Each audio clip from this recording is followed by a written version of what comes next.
오늘 함께 나눌 말씀은 사사기 1장입니다. 사사기 1장 27절부터 36절까지입니다. 사사기 1장 27절부터 36절까지입니다.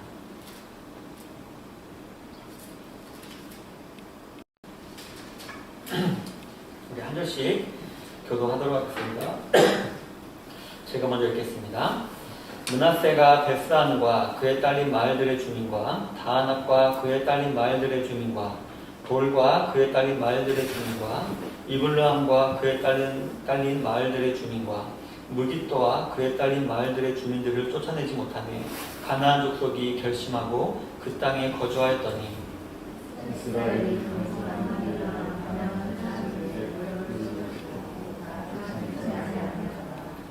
에브라임이 게셀에 거주하는 가나안 족속을 쫓아내지 못하며 가나안 족속이 게셀에서 그들 중에 거주하였더라.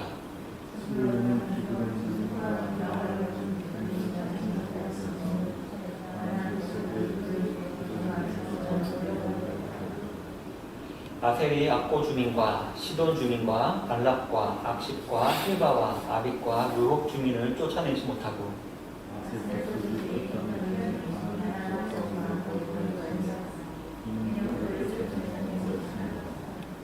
납달리는 베스메스 주민과 벳아낙 주민을 쫓아내지 못하고 그 땅의 주민 가나안 족속 가운데 거주하였으나 베스메스와 벳아낙 주민들이 그들에게 노역을 하였더라.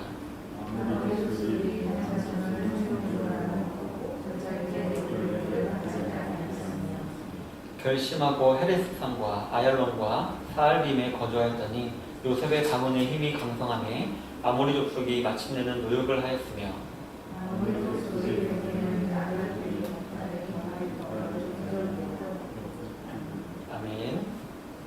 오늘은 본문을 중심으로 해서 완전한 불순종이라는 제목으로 하나님 말씀을 나누기를 원합니다. 오늘 이제 마지막으로 이제 사사기 1장에 다뤄보는데요. 이 사사기 1장은 그 구조가 참 특이합니다. 이 특징이 몇 가지가 있는데 첫 번째 특징은 이 사사기 1장은 마치 군사 보고서와 같은 형식을 가지고 있다는 것입니다.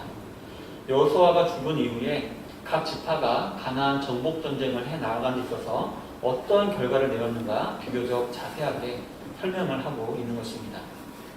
또 다른 특징이 있다면 이 사사기 1장은 앞으로 이어지는 사사기 2장부터 끝까지의 내용, 즉 12명의 사사들과 관련된 이야기들과도 긴밀한 내용적 유사성을 가지고 있다는 것입니다. 즉 이 사사기 1장은 사사기의 서문과 동시에 사사기 전체의 요약문이라고도 우리가 볼 수가 있는 것입니다. 그렇다면 사사기 1장이 요약하고 있는 사사기 전체의 내용은 무엇일까요? 바로 용두삼위입니다. 처음 시작은 좋았으나 끝은 참 비참했던 것입니다. 그리고 이는 여러분들이 익히 잘 알고 있는 사사기서의 중심 단어라기보다는 중심 문장이라고 볼 수 있는 각자 소견의 옳은대로 행할 때 이것의 결과라고도 볼 수 있는 것입니다. 처음에는 잘 나가는 것 같지만 나중에 결국 끝이 비참하게 된다는 것입니다. 성도 여러분, 2주 전에 알아본 1장 초반부에서 등장한 유다 족속과 또 갈렙의 이야기는 하나님의 말씀에 완전히 순종했을 때 얻게 되어지는 멋진 승리에 대해서 이렇게 우리에게 알려주고 있습니다. 그리고 지난주에 알아본 후기 유다 족속의 전쟁, 그리고 베냐민과 요셉 족속의 전쟁을 통해서는 하나님 말씀을 편집하여 불완전한 순종을 했을 때 얻어지는 불완전한 승리에 대해서 알려준다고 볼 수 있습니다. 그렇다면 오늘 알아볼 내용은 어떤 내용일까요?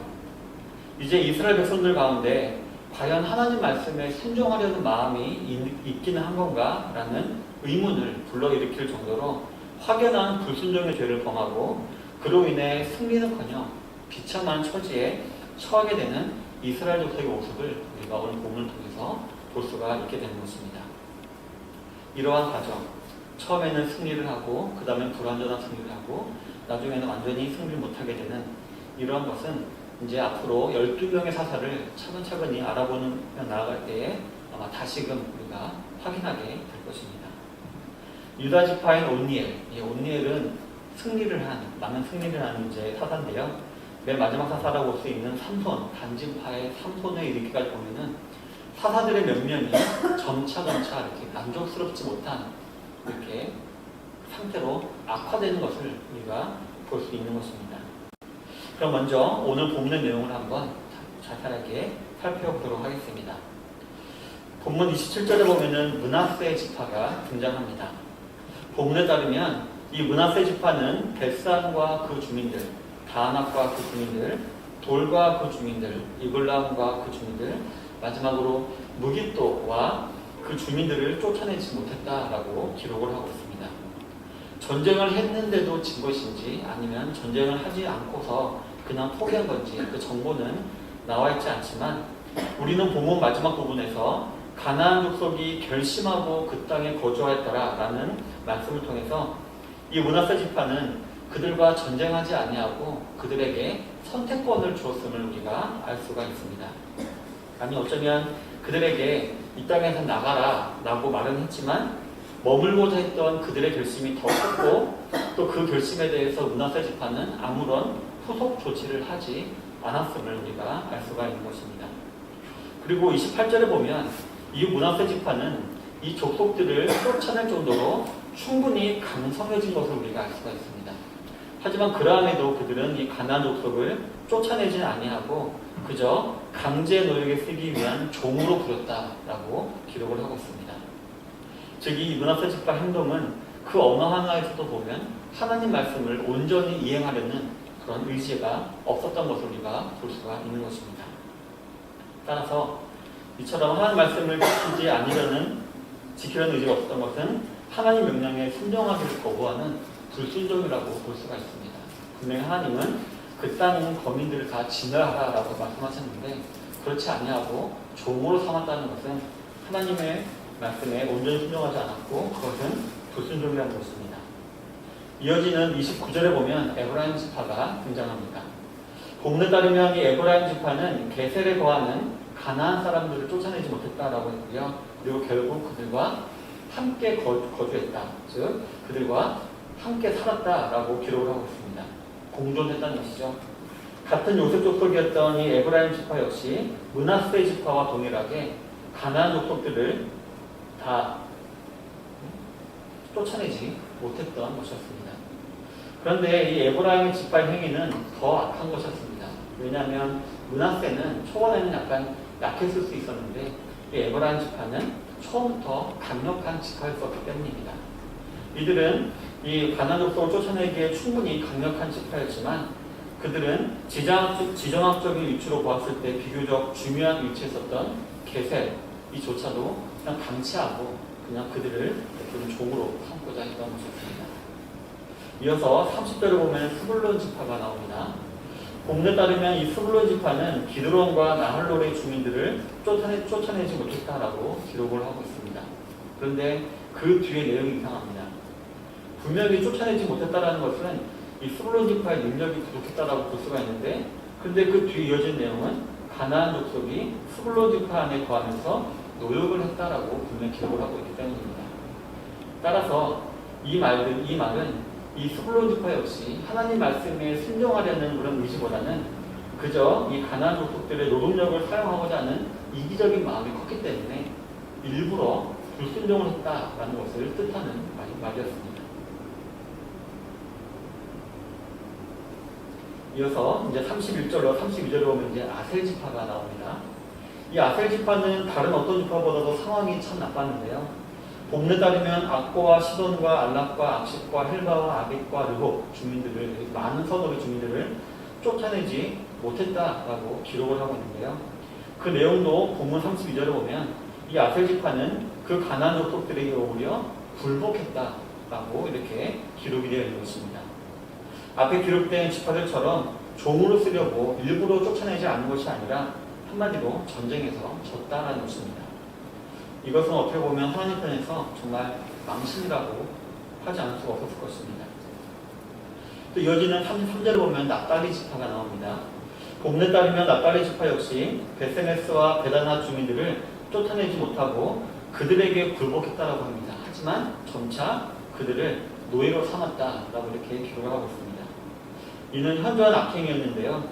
왜냐하면 이 벳세메스와 벳아낫이라는 성읍은 그냥 성읍이 아니라 가나안 종교의 중심지였기 때문이었습니다. 따라서 이 납달리가 점점 강성해져서 이 벳세메스와 벳아낫을 차지할 수 있는 힘이 있었음에도 불구하고 그 백성들을 죽이지 않았다는 것은 그들의 종교에 어느새 동화가 되었다는 것입니다. 동화가 되어서 결국 우상숭배로 하나님께 죄를 지었다는 것을 말합니다. 저보다 말씀드렸듯이 하나님께서 가나안 지파들을 진멸하라라고 했던 주된 이유는 그들이 가지고 있는 악한 우상숭배를 이렇게 본받지 않게 하기 위해서 한 목적이 가장 컸었는데요. 근데 이 가나안 종교의 중심지라 볼 수 있는 벳세메스와 벳아낫이라는 성읍을 완전 흡파하지 아니하고 그곳에 살던 주민들과 공존했다는 것은 어느새 이스라엘 백성들이 그 우상숭배 종교의 동화가 되었다는 것을 말하는 것이었습니다. 그렇기 때문에 하나님께서는 이 납달리 지파를 정확하게 보셨고요. 마지막으로 34절로 36절을 보면은 단지파가 나옵니다. 이 단지파에 와서 이제 이스라엘의 실패담은 최고조에 달합니다. 본문에 따르면 이 단지파는 아모리족 수교에 의해서 압도가 되었음을 우리가 볼 수가 있습니다. 단지파는 정복하기는커녕 아니면 그들과 공존하기는커녕 오히려 아모리족 속들에게 패하여서 산지로 쫓겨났다고 기록하고 있습니다. 그리고 그 산지에서 내려오지도 못하게 되었다. 정말 비참한 한계가 된 것입니다. 그런데 그 산지에서의 삶마저도 녹록지 않았는데요. 그 산지에 페레스산과 아얄론과 사알빔 산이 있었는데 그곳을 근거지로 했던 아모리 족속들이 격렬하게 이제 저항을 하였고, 그래서 결국 이 단지파는 그들을 이렇게 제압하지 못하고 산지에서 머물러 있었고, 이러한 저항은 나중에 요셉 가문, 즉 에브라임 지파가 단 영토를 정복하게 됐는데요. 그때야 비로소 이제 진압이 되었고, 단지파는 그때서야 이제 아모리 족속들을 종으로 삼을 수가 있게 되었다는 것입니다. 그리고 그들의 굴욕적인 삶은 기록되었는데요. 분명히 하나님께서 그들에게 주신다는 평지였죠. 근데 평지는 여전히 정복하지 못하고, 나중에 사사기 18장에 보면은 단지파는 아주 멀리 떨어져 있는 라이스라는 성읍을 하나 억지로 이제 가까스로 차지하고 거기에서 이제 살게 되었다라고 기록을 하고 있습니다. 이처럼 단지파는 자신의 땅을 정복하지도 못하고 또 남의 도움으로 정복한 후에도 진멸하지 아니하고 그들을 노예로 삼았다가 결국 비참한 이제 가장 작은 이제 지파가 되었던 것이었습니다. 이건 역시 불순종의 결과라고 볼 수가 있을 것입니다. 성도 여러분, 여호수아가 죽은 후에 하나님의 백성들은 가나안 땅을 환수해야 될 임무를 가지고 있었습니다. 하나님이 그들에게 주신 땅에 대한 점령을 그분의 인도하심과 능력으로 마무리를 지어야만 했던 것이었습니다. 그러나 안타깝게도 이스라엘 백성들은 시작은 잘했지만 점차 하나님의 명령을 자신의 뜻대로 편집하고, 아니 오히려 이제 적극적으로 불순종하게 되었습니다. 그리고 그 결과 그들의 삶은 어떻게 되었을까요? 이 사사기에는 4가지 단계가 계속 반복적으로 돌아가는데요. 첫 번째는 대적에 의한 고통입니다. 그리고 그 다음 2단계는 하나님께 부르짖음, 그리고 3단계는 사사를 통한 구원, 또 이제 4단계는 다시금 범죄입니다. 이 4단계가 계속해서 반복해서 돌아가는데요. 이런 악의 굴레, 악의 무한 사이클을 반복하는 삶으로 전락해버리고 만 것이었습니다. 이처럼 처음엔 잘했지만 결국 이렇게 불쌍한 삶이 된 것입니다. 사랑하는 성도 여러분, 그렇다면 오늘 본문의 이스라엘 지파들의 불순종과 실패를 통해 저와 여러분들이 알 수 있는 교훈은 무엇일까요? 첫 번째로 오늘 본문에 나온 지파들은 하나같이 다 게으르고 비겁했다라는 것입니다. 오늘 본문에 등장하는 족속들은 하나님께서 모세를 통해 말씀하신 정복 사역을 위해서 기꺼이 고생하고 고통을 겪고 헌신하려고 하는 그런 것들을 감싸려는 마음이 없었다는 것입니다. 마치 길에 사자가 있다라고 말하면서 나가기를 싫어하는 게으름뱅이처럼 그들 마음속으로 하나님의 이 정복 명령이 이건 불가능하다, 힘든 거다, 도저히 극복할 수 없는 문제다라고 이들은 과장하고 일부러 이렇게 불순종했던 것이었습니다. 어찌 보면 아직 다가오지도 않은 문제들을 가지고 미리 걱정하며 일을 시작하지도 않은 것과 마찬가지였던 것입니다. 그리고 이러한 모습들은 저와 여러분들이 하나님의 일을 한다고 말하면서도 쉬이 범하는 죄의 모습이기도 합니다. 하나님 세상에서 자기 일이라고 느껴지는 일들은 물론이고 교회에서 하나님의 일을 한다라고 할 때에도 우리가 먼저 계산을 하고 우리가 먼저 계획을 세우고 그 일을 할지 안 할지를 우리가 결정을 해버리는 것입니다. 한번 하나님께 매달려보고 부딪혀보고 믿음으로 부딪혀봐야지라는 생각은 아예 가지지도 않으려는 게으름, 그리고 그저 자신이 피해보지 아니하고 귀찮아지지 않을 정도로만 일이 진행되면 만족하는 그런 비겁함이 있는 것입니다. 또한 아무런 일을 하지 않더라도 괜찮을 거다라고 생각을 하는 것입니다. 하나님 말씀에 대한 순종과 하나님의 영광을 추구하는 삶을 살아야 한다라는 개념은 그 어디에도 없는 것입니다. 두 번째로 오늘 나온 본문의 지파들은 탐욕을 부렸던 것이었습니다. 이스라엘 지파들은 가나안 사람들의 피보다 그들의 노동력과 그들의 돈을 더 좋아했던 것 같습니다. 이스라엘 백성들은 가나안 사람들을 자신들 가까운 데 살도록 기꺼이 허락함으로써 그들 자신들의 손으로 그들을 자기들의 손으로 삼고자 했던 것이었습니다. 만약 하나님 말씀대로 그들을 다 진멸해 버린다면 이후에 자신들이 해야 할 일들 참 많겠죠. 농사도 지어야 되고 여러 가지 일도 해야 되니까 그런 것들이 많이 있을 것을 알고 그들을 살려두어서 대신 일을 하게 하고 그들이 공물을 바치게 하고 또 강제 노역에 부려먹으면서 자신들이 편해지려고 했던 것이었습니다. 므낫세나 에브라임이나 스불론, 아세 다 이 경우에 해당됩니다. 충분히 가나안 족속들을 진멸할 능력이 있었음에도 불구하고 하나님 말씀보다 자신의 육체가 편한 것을 더 중요한 것으로 생각했던 것이었습니다. 하나님 말씀에 대한 열심을 내기보다는 자신의 탐욕을 채우려는데 더 많은 욕심을 뒀다라고도 볼 수가 있는 것입니다. 성도 여러분, 저와 여러분들은 어떻습니까? 저 여러분들은 도대체 무엇에 더 많은 욕심을 두기고 있습니까? 하나님의 임재를 체험하고 하나님과 동행하고 하나님의 은혜가 내 삶 가운데 임했으면 좋겠다라는 것에 우리가 욕심을 두십니까? 아니면 세상 사람들처럼 좀 더 자자, 좀 더 눕자, 좀 더 먹자, 좀 더 놀자 하는데 더 많은 욕심을 두십니까? 오늘 본문은 이 후자의 것에 더 많은 욕심을 부렸던 이스라엘 족속, 즉 성도들의 행동을 보여주고 있는 것입니다. 세 번째로 본문의 지파들은 우상 숭배를 했다는 것을 우리에게 알려줍니다. 이 말은 탐심과도 연결되는데요. 탐심은 우상 숭배다라는 하나님 말씀도 있듯이 세상 것에 대한 탐심은 이스라엘 백성들로 하여금 자신들도 모르는 사이에 우상 숭배를 하게 만들었던 것이었습니다. 납달리 족속이 이에 해당하는데요. 앞에서 말씀드렸듯이 납달리 족속이 정복해야 할 것은 다 종교적 중심지였습니다. 이렇게 중요한 곳에서 납달리 족속은 아마 이렇게 생각했을 것입니다. 비록 가나안 사람들의 죄의 분량이 가득 찼다 할지라도 그들을 칼로 치는 것은 유감스러운 일이고 또한 그들과 함께 사는 것이 결코 해롭지 않을 것이다.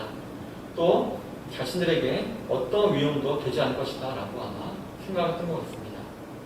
그 결과 이 납달리 족속은 그들을 정복하기는커녕 오히려 그들에게 굴복을 당하고 또 그들에게 있어서 우상 숭배는 어느새 자연스러운 것이 됐을 것입니다. 흔히 고대 사회에서는 어느 한 나라가 전쟁에서 승리하면은 그 나라의 신이 더 위대한 것으로 이렇게 인정받곤 했습니다.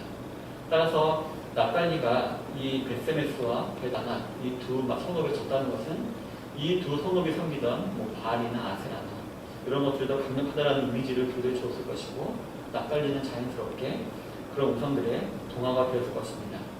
그리고 알다시피 이 바알이나 아세라는 그 당시 이제 그 지역 사람들의 그런 생활과 밀접하게 연관이 있었습니다. 그래서 바알은 번개의 신이죠. 그래서 번개가 치면은 비가 오니까 그래서 농사를 할 수 있도록 한 것이었고 아세라는 풍요의 여신이었습니다. 그래서 풍요에 들도록 하는 그런 신이었는데요. 어쨌든 이런 것들이 이 납달리 족속에게는 그렇게 나쁘지 않게 여겨졌고 오히려 좋은 것으로 여겨지고 그런 우상 숭배의 동화가 되었던 것입니다.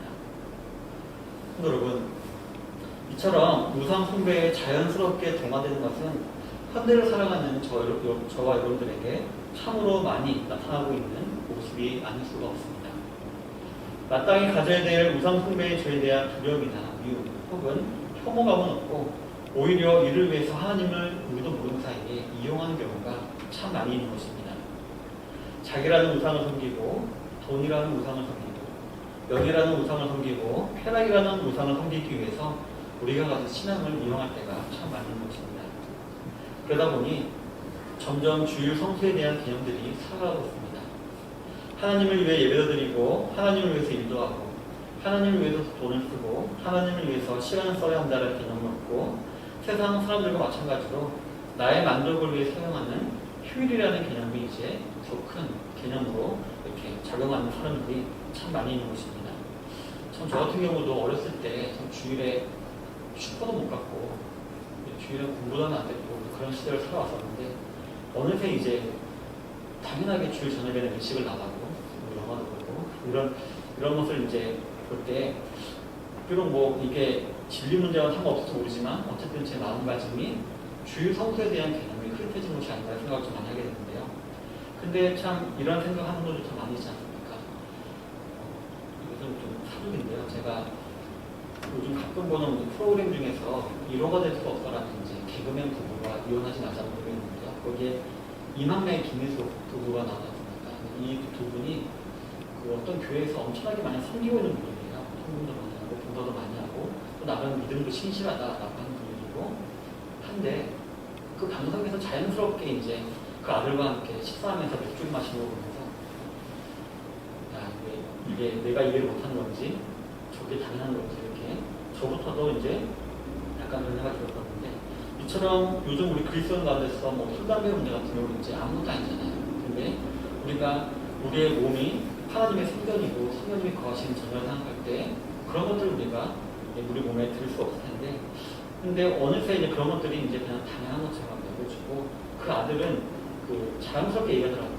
그 자기는 토요일에 친구들과 술 마시다가 새벽 4시에 들어왔는데 그래도 교회 갔다.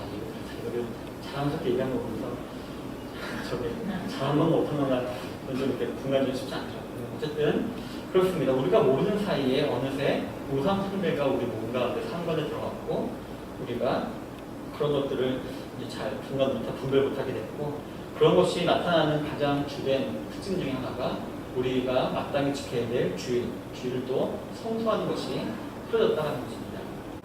이러한 우상 숭배가 저 여러분들에게 아무런 영향을 또 끼치지 않을 것 같습니까?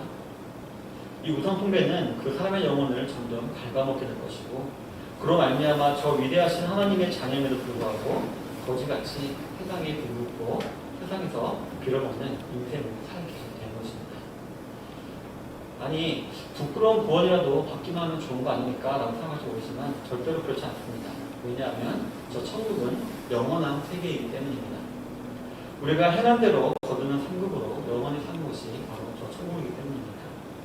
그렇기 때문에 우리는 최대한 이 땅에서 하나님 나라에 우리의 상급을 쌓아 놓아야 하는데 우리가 별로 위험하지 않다라고 생각하는 우상 숭배는 우리가 신앙생활을 잘하고 있다는 착각을 하게 만들고 그렇게 살다가 죽어서 부끄럽게 영원히 살게 만드는 것입니다.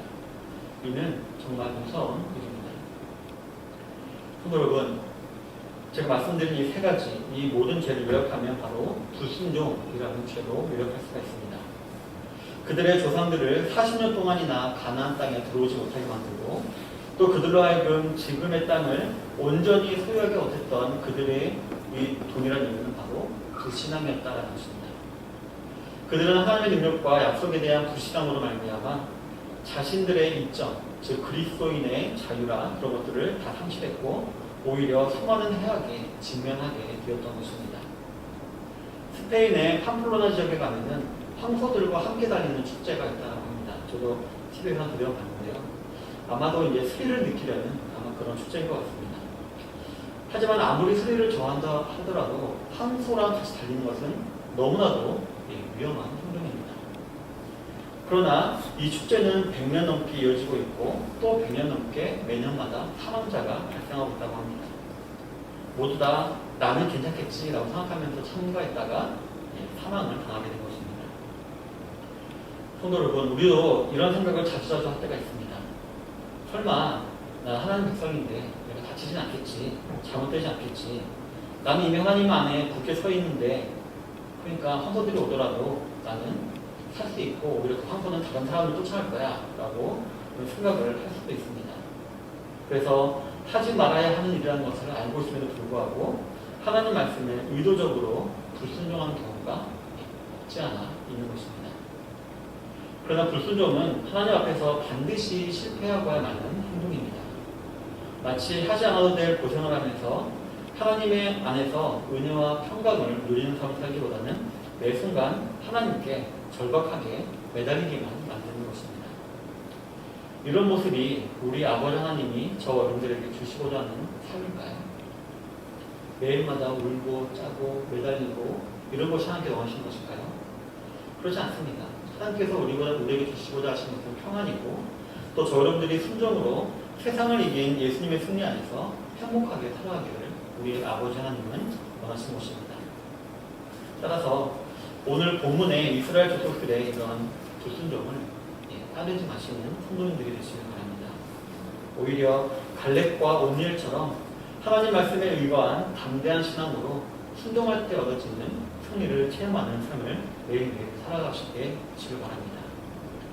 여러분, 부디 이 하나님 말씀에 순종하는 믿음에 굳게 서서 이 사사기와 같이 혼란스러운 이때에도 흔들리지 않으시는 모든 조시학교의 성도님들이 되시기를 주님의 이름으로 축원합니다.